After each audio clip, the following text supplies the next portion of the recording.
Garrett Nussmeier was my Heisman pick heading into this year. No one wanted to say everything is fine.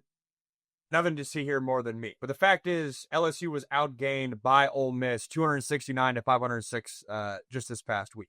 All the stats I just ran through, Garrett Nussmeier, 21 for 34, 197 yards, 1 touchdown, 1 interception. Not clean.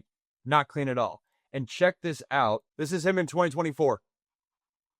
You can tell larger the purple area, the better success rate he's having across different areas in this game. Or different areas in quarterback play. You're talking turnovers, sack rate, pass just efficiency, late down success rate, early down success rate, explosive plays. The explosive plays one is one that immediately jumps out. Great in 2024. You look at 2025, not so much the case. Not at all, in fact. And part of me thinks its defense is getting used to just,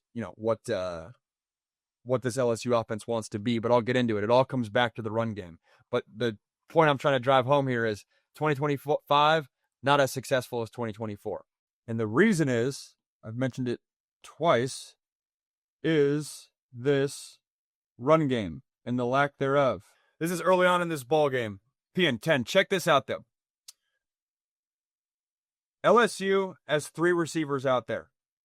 5 offensive linemen, 1 running back. They're in 11, really 10 personnel. 4 receivers. Point I'm trying to drive home, though, is Ole Miss has 4 defenders and a 5th defender in the box. This guy here is extending out to be in pass coverage. Against these looks, if you're LSU, you have to have some threat of being able to run the rock. Right here, and I should have freezed it at this frame earlier. You have 4 Ole Miss defenders and a 5th here. This 6th defender, he's washed out. He's going or walked out. He's going with the receivers. Not once in this ball game is LSU able to take advantage of a favorable look.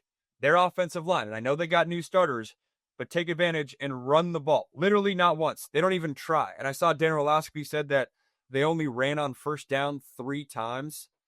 That is absurd. That's like literally air raid status.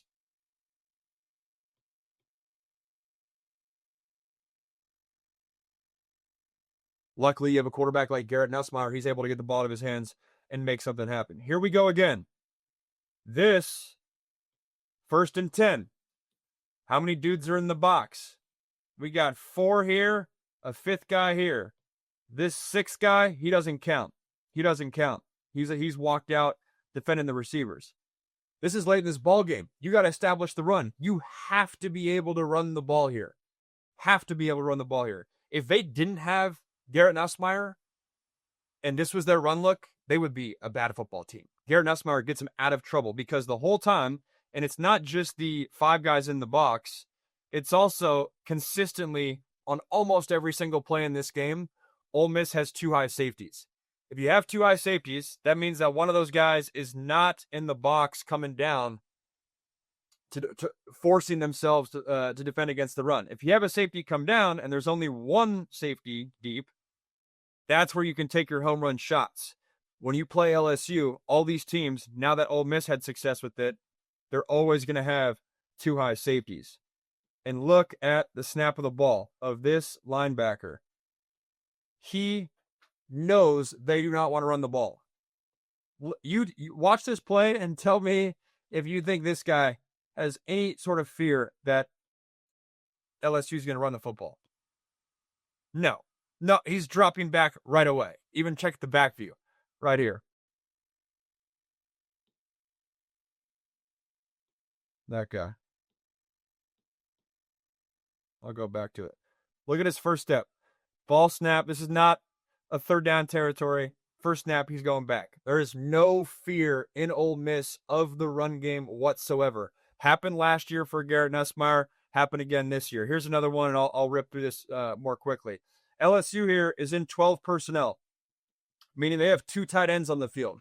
If you have 2 SEC tight ends on the field, 2 of which are right here, that must mean that LSU needs to change their defense, or Ole Miss needs to change their defensive structure. In this picture, LSU has two tight ends on the field. Look at how many safeties they have back here.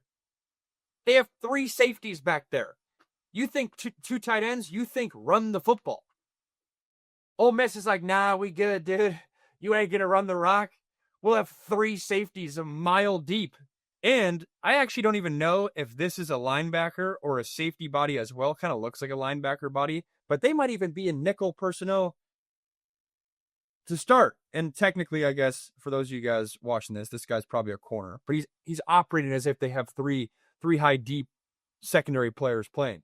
If you get this look, and I guarantee the O-line's getting chewed out this week. If you get this look, you should be able to run the rock all day long down the left-hand side, because Ole Miss has no contain. Look at that. You don't even have to know X's and O's football to know that a toss sweep should pick up big yardage. So they kind of try to do here. Doesn't happen at all. You're letting Ole Miss get away with a defensive structure that they should be able to get away with. That right there is the same exact thing. Again, 12 personnel look. Ole Miss is going to stay with a nickel on the field. Nickels usually come off the field when a second tight end comes on because you get a bigger body. But again, just to drive the point home. 2 high safeties from Ole Miss, not scared whatsoever about the run. Yet, LSU has 2 tight ends. And credit the Ole Miss defensive front for holding up. But this is very concerning long-term, in terms of the rest of the season. Because this is not something you just fix. This is part of your identity. This is what you're working all off season to establish as a run game there. And that ain't happening. That ain't happening. See Kiff right there. He's fired up. But when I watch that film, no part of me is like Garrett Nussmeier is the issue. No part of me. It's all the run game and the lack of support there. And I guess run game play calling, because at a certain point you got to force the issue. But it really reminds me, this LSU offense reminds me of 2023 USC with Caleb Williams. And the reason why is if you're a play caller, you know you have an NFL first-round quarterback. For LSU, it's Garrett Nussmeier. And so you want to give him the keys to the car. And there's that sense that, dude, I want to throw the rock every single time because I got an NFL quarterback. But then it allows the defense to play soft. If you get in a scenario where, hey, teams are dropping 8 defensive backs, I don't care how good your quarterback is. That's a tough defensive structure to go up against, especially when they start getting stops and your run game is non-existent. Nussmeier is a baller. This run game is trash, and it's very concerning for LSU.